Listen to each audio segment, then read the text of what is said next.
un análisis a las distintas referencias mitológicas dentro del anime. Antes de presentar a nuestro ponente, quiero recordarles que si tienen alguna pregunta para cualquiera de las dos ponencias, pueden dejarla en la caja de comentarios. Alejandro es licenciado en Ciencias Políticas y Administración Pública por la UAMX y maestrante en Historia por la IEU Universidad. En los últimos años, se ha dedicado a la investigación académica en los temas de ética pública, historia antigua y de México, y mito y religión en diferentes partes del mundo, siendo invitado a dar ponencias en diferentes instituciones académicas como lo son la ENAH y la UNEX. Pues le cedo la palabra a nuestro ponente Alejandro. ¿Qué tal? Buenas tardes. Espero que me puedan escuchar muy bien. Eh, eh, Agradezco la aceptación de esta ponencia el día de hoy. Y bueno, la ponencia va a ser acerca de estas referencias que podemos encontrar en las representaciones de lo que es el anime de distintas mitologías y que, bueno, actualmente ha trascendido más allá de las fronteras de lo que es un público que estaba acostumbrado hace apenas unos años a este tipo de entretenimiento. En los últimos años, bueno, el anime se ha convertido en una de las partes de la cultura pop más relevantes, tanto que ha cobrado mucha relevancia en diferentes partes del mundo. Bien, el anime en la actualidad, bueno, la industria de la animación japonesa, al igual que los videojuegos, ha tenido un boom muy sorprendente en los últimos años. Cuando hablábamos de videojuegos y anime en los noventas, por ejemplo, no veíamos que estas industrias fueran a acaparar millones y millones de dólares al año en ganancias, producción y todo lo que es el mercado. Hoy en día esta cuestión ya es muy distinta, ¿no? Encontramos que, por ejemplo, el lanzamiento de un videojuego como fue el juego reciente de Zelda modificó tanto el PIB de Japón en los meses de lanzamiento debido a lo que fue las ventas del mismo videojuego, a las ventas secundarias debido a lo que la, la gente consumía del videojuego en un 2% de Producto Interno Bruto durante el segundo trimestre del año. Lo mismo ocurre con el anime. El anime en la actualidad dentro de la cultura japonesa y fuera de la cultura japonesa se ha convertido en algo más que simplemente una representación de multimedios, una representación de entretenimiento para las masas. Recordemos que en los pasados Juegos Olímpicos de Japón, dentro de su celebración está contemplado esa representación del anime, de los animes más populares. Hablamos de Pokémon, Dragon Ball Z, Gundam Wing, y que ya se ha convertido en una pieza elemental dentro de la cultura pop. Hablamos que, bueno, el anime genera tantos millones y millones que hoy diversas plataformas de streaming han decidido agregar estos contenidos específicos para tener como nicho de oportunidad dentro de su programación. Hablamos de Netflix, HBO o Amazon Prime, son de los tres más destacados, que han tomado varios animes, incluso han financiado la reproducción de varios animes con el Logan de estas plataformas. Por ejemplo, tenemos el caso de One Piece, que es es el anime que más ganancias ha generado en la historia de estas comunidades y que recientemente tiene un live action dentro de la plataforma de Netflix que ha logrado captar un público que no estaba cercano o no estaba familiarizado con este tipo de entretenimiento. Vaya. Eh, pero esta es una parte del anime. Dentro del anime existen muchos subgéneros con los cuales ha habido una reproducción de diferentes perspectivas y de entretenimiento. Uno de estos géneros, hablamos ya aquí de la parte de la mitología, ha tomado y ha rescatado mucha de esta perspectiva de hablar desde la mitología, una nueva interpretación artística, si se quiere llamar así, y de entretenimiento, a lo que es el anime. Hablamos de que, por ejemplo, se ha llevado a rescatar ciertas figuras de las mitologías, se han reproducido en una nueva forma de ver e interpretar estas mitologías. Hablamos de que generalmente el anime toma parte, por ejemplo, en lo que son los isekais, características de muchas mitologías, y las reproduce de manera comercial, de forma de entretenimiento o de forma simbólica a partir de ciertos personajes. Entonces tenemos una representación de las mitologías que va más orientada al comercio, al entretenimiento de las masas, ¿vale? Y tenemos aquí una parte de lo que hablamos de lo que es la narración del mito. Esta parte hay que recordar que toda cultura, civilización, agrupación humana o sociedad, como lo quieran llamar, ha generado y ha desarrollado un sistema de mitología que da fundamento a lo que son los sistemas religiosos y que estos tratan en estas narraciones de explicar el origen del universo, que son las cosmogonías, el origen de los dioses, las teogonías, el origen del hombre, propiamente, el mal del hombre, por qué el hombre sufre, por qué se enferma, eh, por qué muere, por qué vive.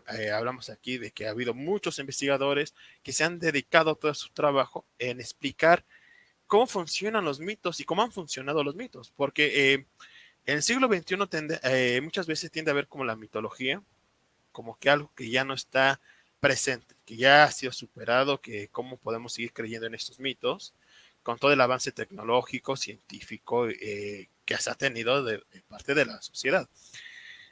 Bueno, aquí es una cuestión interesante, porque finalmente estos mitos son rescatados y son tienen una nueva vida y son sustentados en una nueva interpretación, ¿vale? Esa nueva narración mitológica tiene una nueva interpretación de ciertos artistas que tratan de dar un mensaje, muchas veces influenciados por la misma realidad. Podemos encontrar que en este mensaje, que aparte retoma la mitología, también una crítica a la sociedad consumista que tenemos hoy en día. Por ejemplo, lo que tenemos atrás es una serie propiamente de una área de lo que es Netflix, que es Sangre de Zeus, que es retomar lo que son los mitos de Heracles, de este mito clásico griego, representarlo a través de la técnica del anime y reproducirlo de forma comercial en lo que es la plataforma de Netflix. Eso ha tenido un efecto importante porque eso, por una parte, permite que nos acerquemos nuevamente a estas narraciones mitológicas, estas criaturas que a veces olvidamos, que pasamos de largo y que pensamos que ya no se retoman.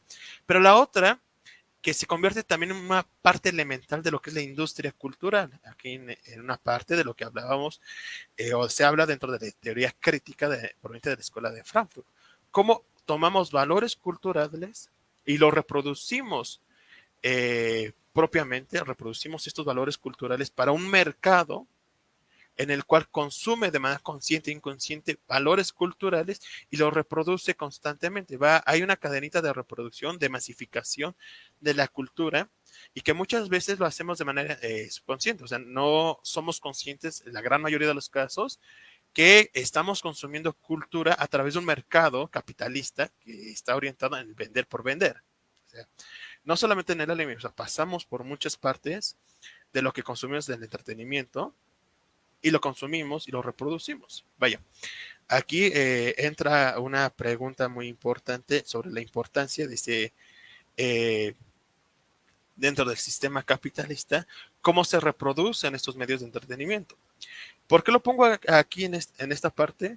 Porque recordemos que por un lado, mientras tenemos el anime con estas representaciones de la mitología, tenemos empresas que reproducen de forma sistemática y de forma como producto cultural para las masas cierta cantidad audiovisual. Hablamos, por ejemplo, de la compañía de Walt Disney. Disney es un monopolio inmenso de entretenimiento. La cantidad de dinero, de inversión que se reproduce para la creación de un producto cultural que sirva como medio de entretenimiento y ganancia para la misma empresa es inmensa. Solo por mencionar dos, en este caso, por ejemplo, tenemos al caso de Coco, que es una representación cultural del Día de Muertos dentro de la cosmovisión mexicana, pero al mismo tiempo es una representación, es un producto cultural que se da y se otorga a las masas y que esto al mismo tiempo las masas se ven influenciadas a reproducir estos valores.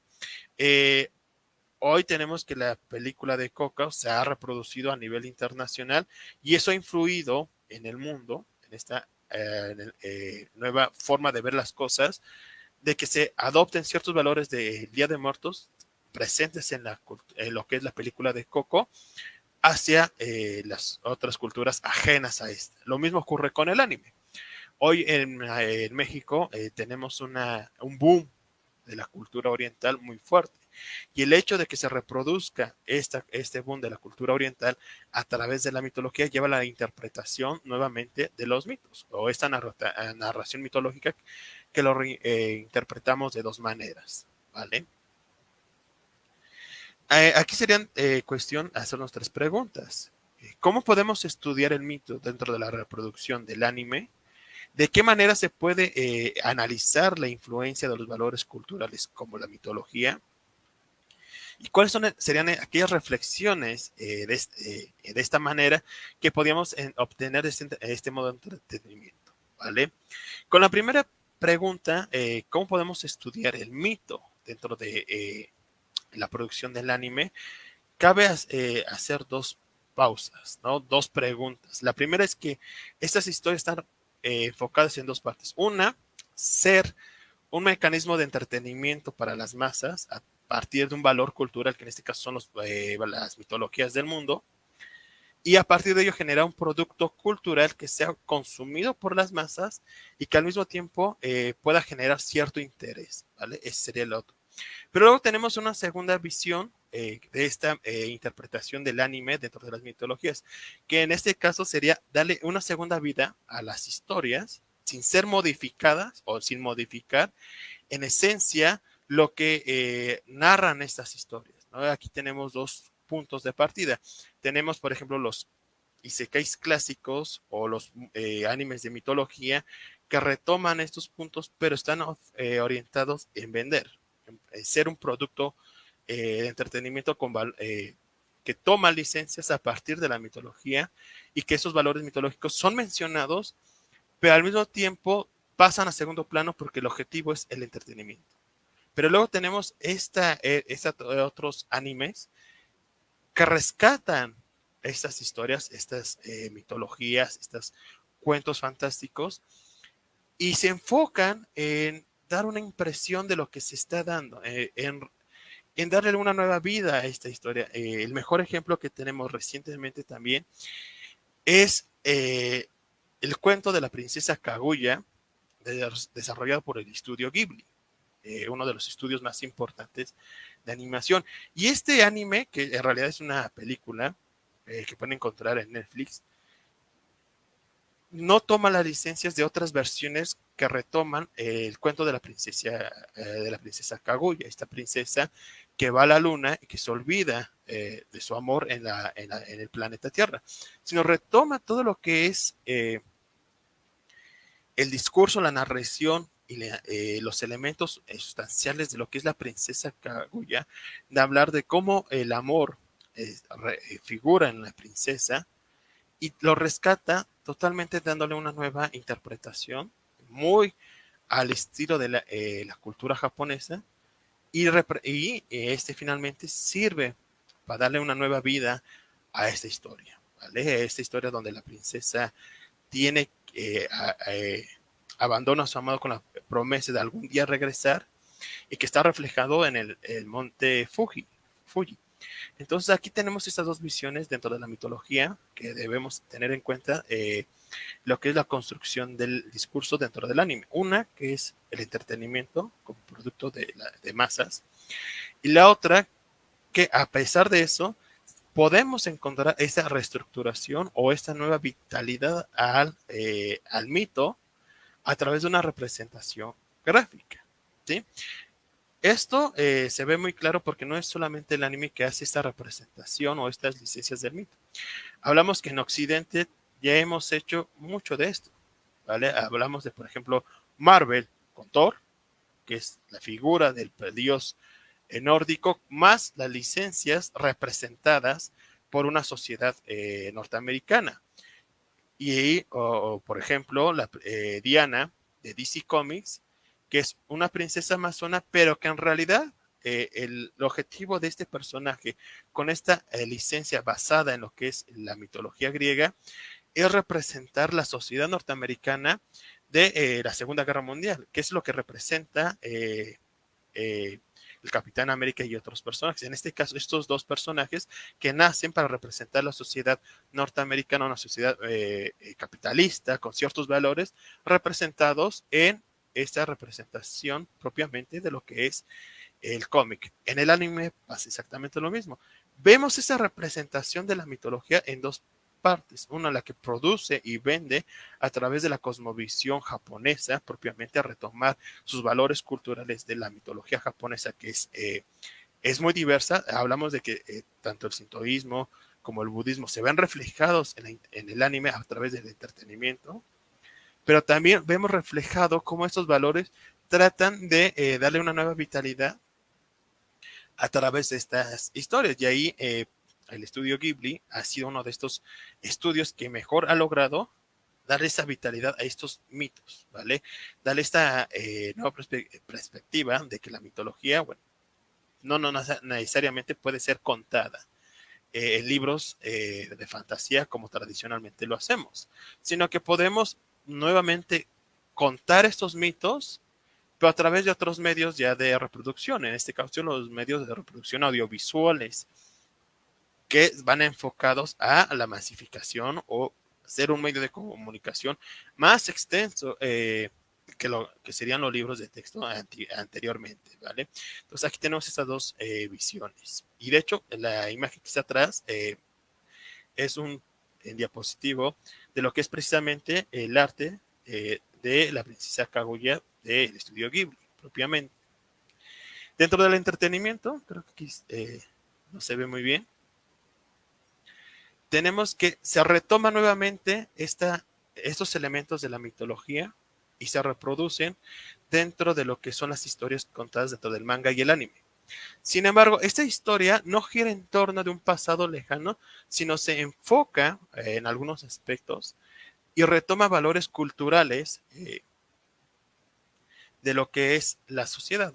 Vaya, tenemos en cuenta que, por ejemplo, la imagen que está atrás, que es de Kamisama Jaime Maeshita, retoma lo que son parte de los elementos, criaturas fantásticas de la mitología japonesa, como son el espíritu zorro, las serpientes blancas, los cuervos, pero ¿qué pasaría si estas historias se desarrollaran en la época contemporánea? ¿Vale? Por ejemplo, esta historia que habla de cómo una estudiante se convierte en dios de un templo abandonado, donde el guardián es uno de estos espíritus zorros, y al mismo tiempo se da cuenta que es mucho de estas criaturas fantásticas de la mitología japonesa, no son solamente criaturas de la mitología japonesa, sino que existen y viven y se desarrollan. Uno de los protagonistas o de los personajes secundarios de este anime, por ejemplo, que es el que está a la derecha, que es un cuervo, eh, él desarrolla su vida siendo una estrella de la cultura pop, o sea, siendo un idol, ¿vale? Pero en realidad es un personaje de la mitología que se enfrenta a ese nuevo mundo donde la modernidad ha alcanzado al Japón, ya el Japón tradicional ha quedado a lado, pero que estas nuevas o estos personajes tradicionales han tenido que mezclar con la vida moderna y han pasado a ser una interpretación más de la sociedad de masas. Están ahí presentes, pero ya en otro papel, ¿sale? Como son una representación. Esto dentro del anime a veces pasa de manera eh, eh, no tan reflejada, sobre todo para nosotros que somos de Occidente, ¿vale? Cuando vemos estos elementos en Occidente dentro del anime, muchas veces no pensamos o no imaginamos que realmente lo que están contando muchas de estas historias del anime en realidad son parte de la mitología y de la cosmovisión nipona, pero a partir de una nueva forma de verlos. Eso es a través del anime. O sea, Aquí lo que quiero dar a entender es cómo, a través del entretenimiento, el anime le ha dado otra forma de vida a esta mitología que está en Japón y que propiamente ahora ha servido para hacer consumo de masas y que para ellos sí tiene una representación significativa, ¿vale?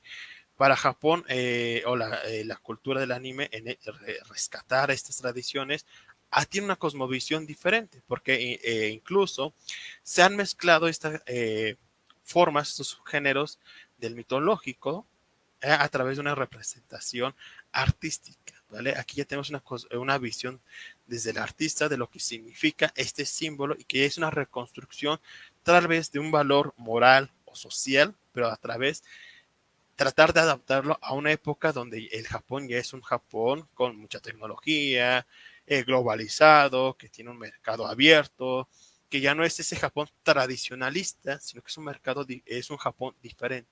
Entonces aquí tiene esta doble forma de ver el entretenimiento, ¿no? A través de la mitología dentro del anime, ¿vale? Y es que estos valores culturales, mucha de su esencia, a veces el público que está al tanto de estos productos del entretenimiento, dejan de un lado o no son conscientes de los valores culturales que están dentro del anime, ¿vale? Ahí empiezan a desarrollarse, se empiezan a explicar y las características de estos mitos, que son contar o explicar ciertos valores, empiezan a ser consumidos, ¿no?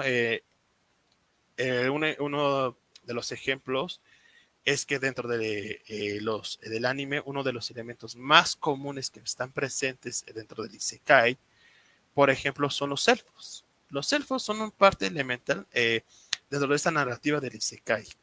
Todo protagonista que es mandado o reencarnado o invocado a otro mundo se encuentra casi siempre con esta visión de que hay elfos, ogros, dragones, y es un mundo de fantasía donde hay mazmorras que tienen que juntar objetos y demás. O sea, vemos una combinación ya no solamente de la cultura japonesa, sino vemos una recombinación y tomando licencia de otras mitologías. En este caso, por ejemplo, los elfos que son retomados de la cultura europea y son llevados y representados dentro del anime y que llegan a tener ciertos papeles, ya sea personajes principales o menores, y que estos son retomados como un producto cultural con ciertos valores y que llegan a ser representados en este valor cultural, ¿vale? Eh, Sin embargo, dentro del anime no solamente la mitología japonesa es la que podemos encontrar, las que más podemos encontrar, por ejemplo, son la mitología nórdica, la grecolatina, y pero también en este caso la mitología mexica, ¿no? La imagen que tenemos, por ejemplo, son dos representaciones dentro del anime del dios Quetzalcóatl. Eh, Retoman partes de los elementos de lo que es el dios Quetzalcóatl, una persona blanca, de ojos azules o rubia, pero en este caso no es un varón, sino es una mujer, en este caso uno de Kobayashi Main Dragon y el otro Fate Babylon, que son dos representaciones del mismo dios, ¿sí? Se retoma entonces esta parte de la mitología de la figura de Quetzalcóatl y se lleva a la reproducción del entretenimiento a través de lo que es el anime con los elementos sustanciales. Por ejemplo, Quetzalcóatl dentro del el anime y el manga de Kobayashi Main Dragon constantemente está haciendo referencias a lo que es la leyenda de Quetzalcóatl. Él menciona que él está viviendo en Japón, bueno, ella, porque en este caso es una mujer, que vive en Japón por el hecho de que fue expulsada de su hogar natal, donde ella era adorada como diosa, debido a que no pudo controlarse cuando decidió emborracharse con su hermano y eso provocó que los habitantes de su ciudad la expulsaron después de que casi la destruye, ¿vale? Esta es una referencia, bueno, a la leyenda de Quetzalcóatl cuando Tezcatlipoca decide engañar al rey sacerdote con Pulque, lo emborracha y Quetzalcóatl, avergonzado de su comportamiento, decide abandonar la mítica ciudad de Tolán, prometiendo algún día regresar. ¿Sí? Esa mención y esas historias constantemente, por ejemplo, son narradas a lo largo del anime, pero muchas veces aquellos que consumen este tipo de productos pasamos de alto que realmente se está haciendo mención a la leyenda, ¿sí? Del otro lado, por ejemplo, la misma representación de Quetzalcóatl, en este caso también como mujer, toma todos los elementos de la cultura mexica. Hablamos de que cuando el personaje entra en acción en el anime, la primera vez que se encuentra con los protagonistas, es una ciudad arquitectónicamente parecida a Teotihuacán, y donde el dios está enfrente de lo que es lo que nosotros conocemos como el calendario azteca, que son que en realidad no es un calendario, son la representación de los 5 soles, y que es un elemento universal dentro de la cultura que se ha servido para ser estereotipo de lo que sería la mitología mexica. Se ha retomado y se ha llevado a esta representación artística, ¿vale? Y bueno, aquí sí quisiera centrar un poco en las reflexiones sobre lo que es esa interpretación, porque no solamente la mitología de las civilizaciones se ha retomado dentro de la reproducción de lo que es el anime o el manga. Tenemos, por ejemplo, el anime que está aquí presentado en la imagen de fondo. Es un anime que retoma, por ejemplo, la mitología de Lovecraft. Y en este caso, las estudiantes que son representadas como lolis, en realidad son los dioses de la mitología Lovecraftiana. Hablamos de Cthulhu, Nyarlathotep, Azathoth y demás. Son estas representaciones y estas licencias comerciales o estas licencias artísticas que se llevan a reflejar dentro de esta reproducción de este anime. De hecho, serían las formas más kawaii que podríamos encontrar de Cthulhu y de Nyarlathotep, dos dioses de la mitología Lovecraftiana que en la literatura de Lovecraft, Cthulhu, por ejemplo, no puede ser pronunciado por lengua humana. El hecho de que tú pudieras pronunciar de forma correcta su nombre significa que serías capaz de invocar al dios, pero la invocación del dios provocaría la locura inmensa de todos aquellos que lo lleven a invocarlo. Y del otro caso tenemos a Nyarlathotep, que junto a que siempre está en pareja con Azathoth, que es, en este caso Nyarlathotep no tiene una forma fija. Lovecraft nos dice que Nyarlathotep es el dios de las 1000 formas y ninguna forma al mismo tiempo, porque tanto puede tener una forma dada para ciertas personas o ciertos miembros del culto que lo logren invocar, como para aquellos que no logren verlo. Entonces, Nyarlathotep juega con esta figura, y esta figura de tener 1000 formas es representada en el anime, ¿vale? ¿Sí? Y aquí también tendríamos que tener cuidado. Aquí también deberíamos ser un poco más concisos si no estamos cayendo también en esta parte de lo que son, sobre todo la apropiación cultural de los elementos de las diferentes sociedades a partir de la masificación de un producto. Recordemos que actualmente estamos en un mundo capitalista que es muy fácil caer en esta representación y en esta apropiación cultural para masificar y crear un producto que sea capaz de llegar a las masas, ¿vale? Ese sería un punto importante que también deberíamos tomar en reflexión cuando hacemos este consumo, porque no solamente es dentro del anime y el manga, o sea, dentro de la cultura pop en general, ha habido a veces se toma o se lleva al punto que se da una apropiación cultural tan grande que se empieza a jugar con esta reproducción y no nos damos cuenta que a veces vamos perdiendo un poco esta parte de lo que es el entretenimiento y el respeto a lo que son estas culturas, ¿no?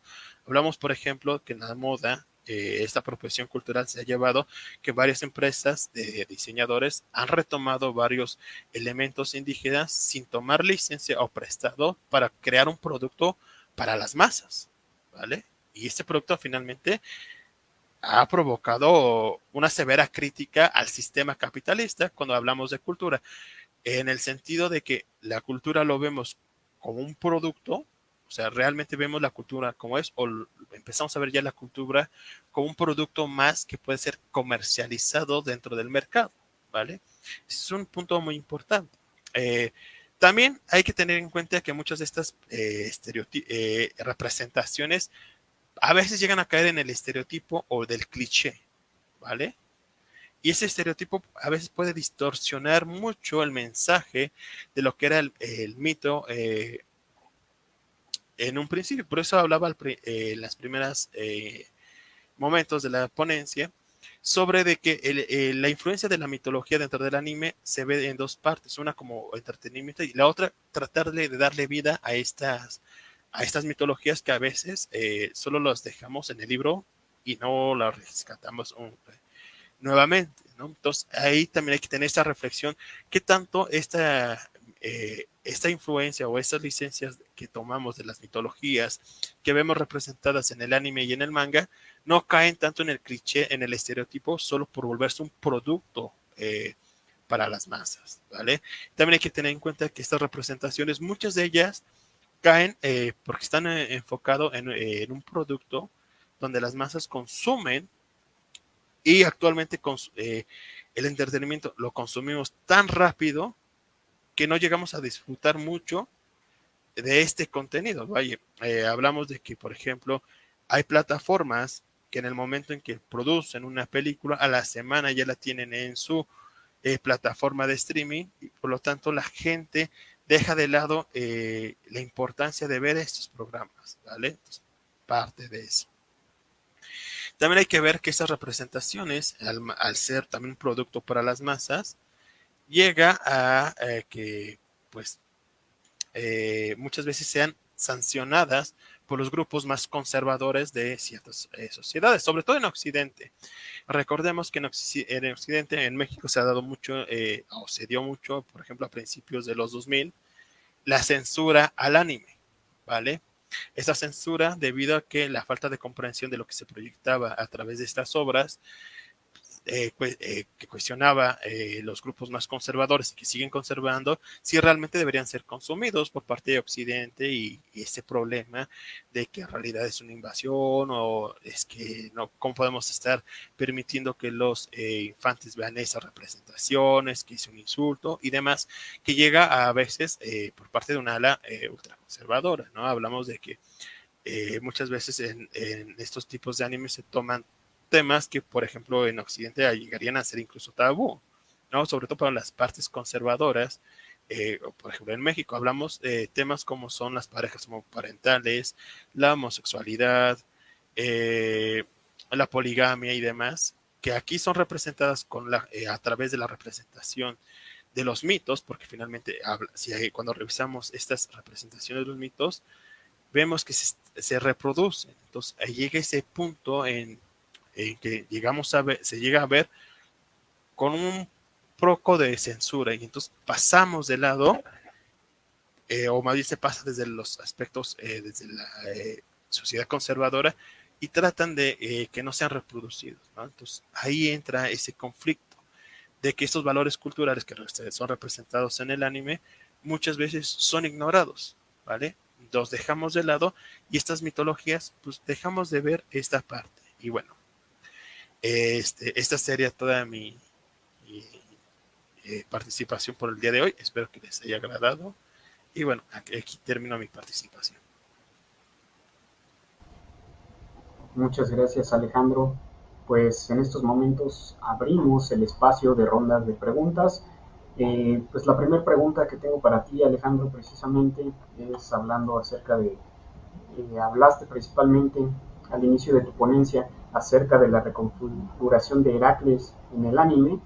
Eh, Me sonó mucho a los conceptos de monomito de Joseph Campbell y también se me hizo muy similar con Carl Jung y sus conceptos del inconsciente colectivo y sus arquetipos. La pregunta para ti es, ¿la reconfiguración del mito en el anime implica forzosamente una adaptación de la historia para crear un producto comercial?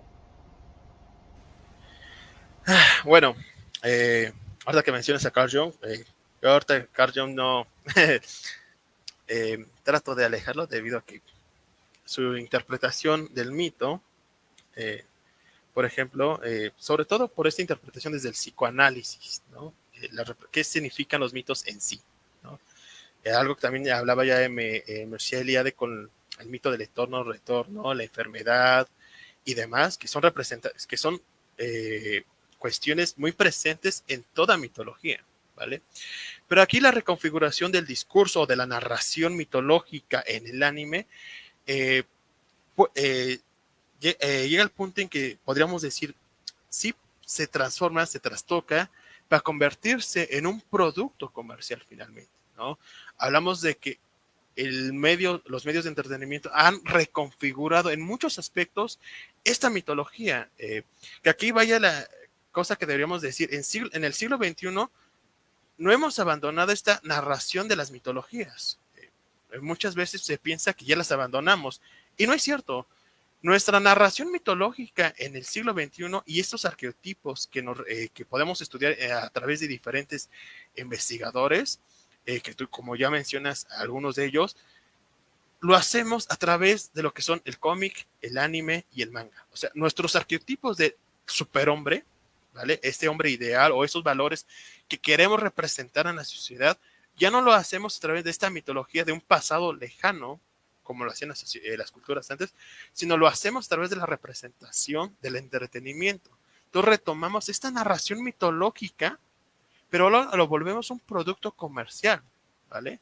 Por eso hablaba también este ejemplo, cuando tomaba lo que es el mito de Heracles, en la de sangre de Zeus, el ejemplo de Occidente con la Mujer Maravilla y Thor, que son estas licencias mitológicas que se toman, se crea finalmente es un producto comercial, pero este producto comercial representa el ideal o el deber ser de la sociedad norteamericana en el momento en que son creados, sobre todo la Mujer Maravilla, que se da en un entorno de la Segunda Guerra Mundial y estos ideales. O sea, si vemos estos dos personajes, no es casualidad que tengan estrellas, el rojo, el blanco y el azul en su vestimenta. O sea, es completamente el eslogan norteamericano a través de una narración mitológica del deber ser. O sea, es una influencia abismal.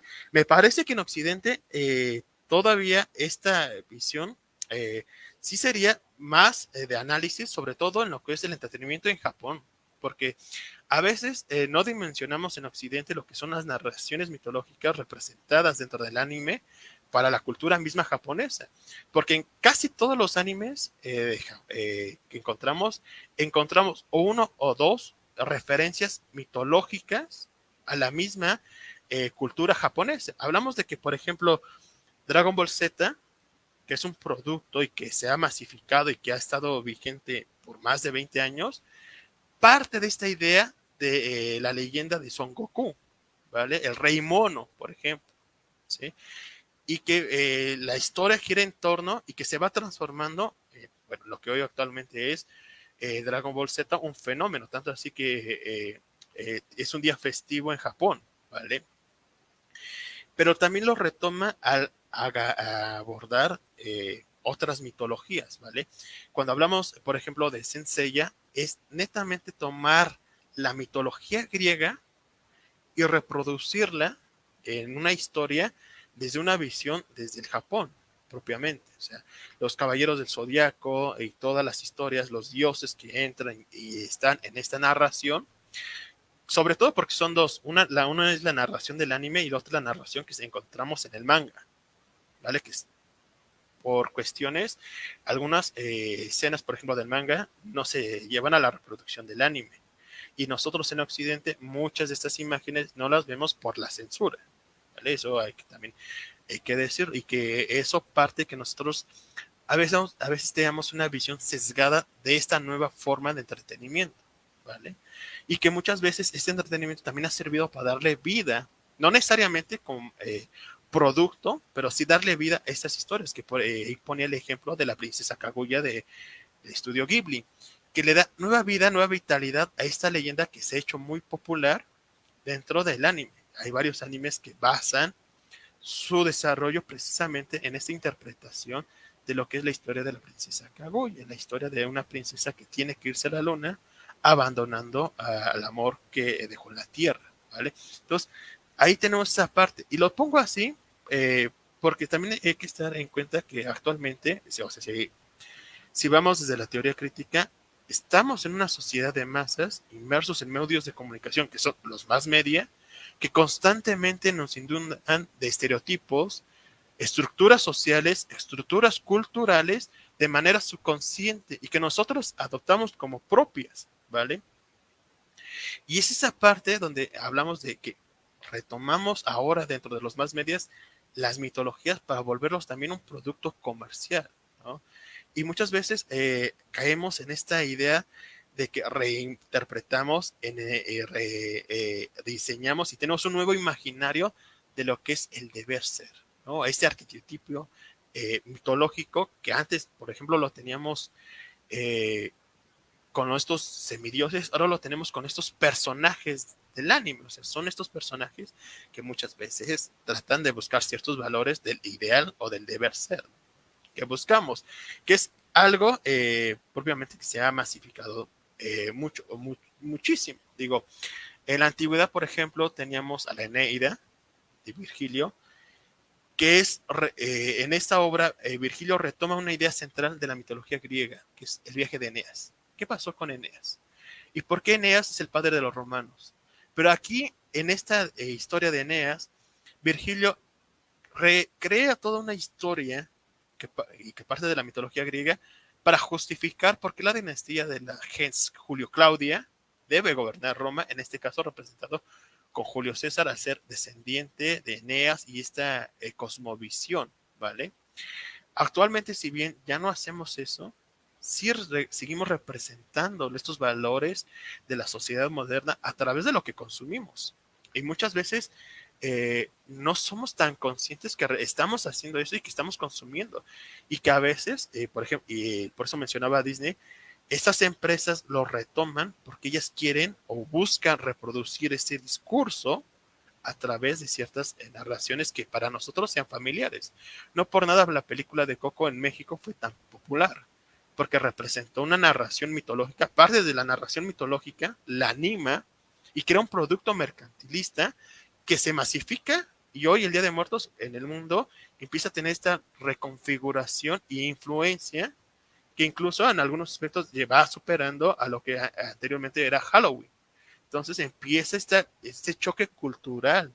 Y aquí hablamos de un dinamismo cultural, pero ese dinamismo es un dinamismo influenciado por el mercado, el entretenimiento, y no tanto por la mezcla que se daba anteriormente de dos sociedades, ¿no? Hablamos de que dos sociedades entraran en contacto y que muchas veces llegaban a mezclar sus mitologías para crear un nuevo dios, una nueva narración mitológica, ¿no?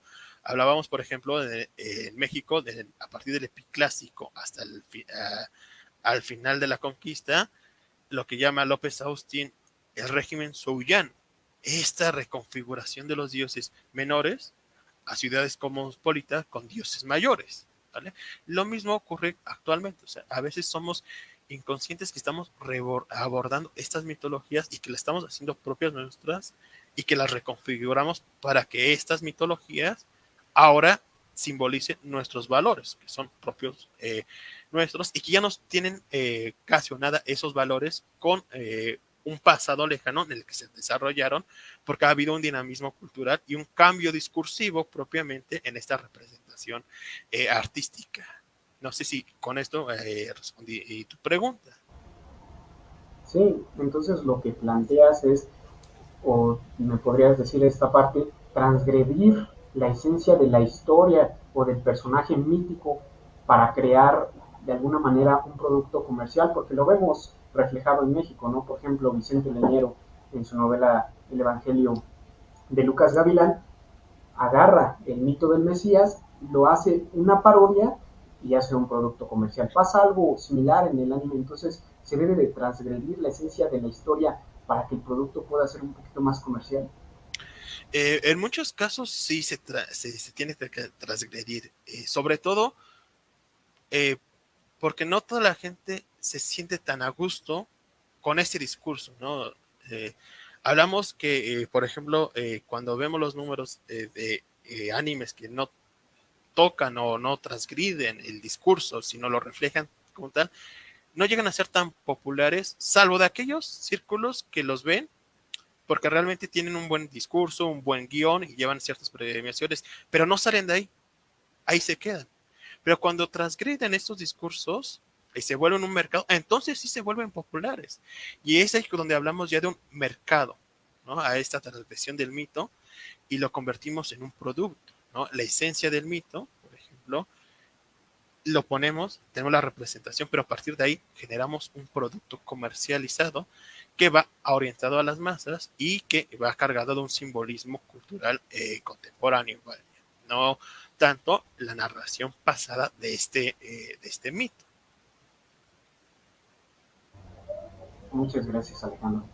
Pues vamos a dar final a la mesa número 7, Uquillo. Muchas gracias a nuestros ponentes, muchas gracias a ustedes que estuvieron con nosotros en toda esta transmisión y pues les invitamos a que sigan en las actividades del sexto coloquio internacional de manga y anime, las humanidades y artes para leer ahorita. Muchas gracias.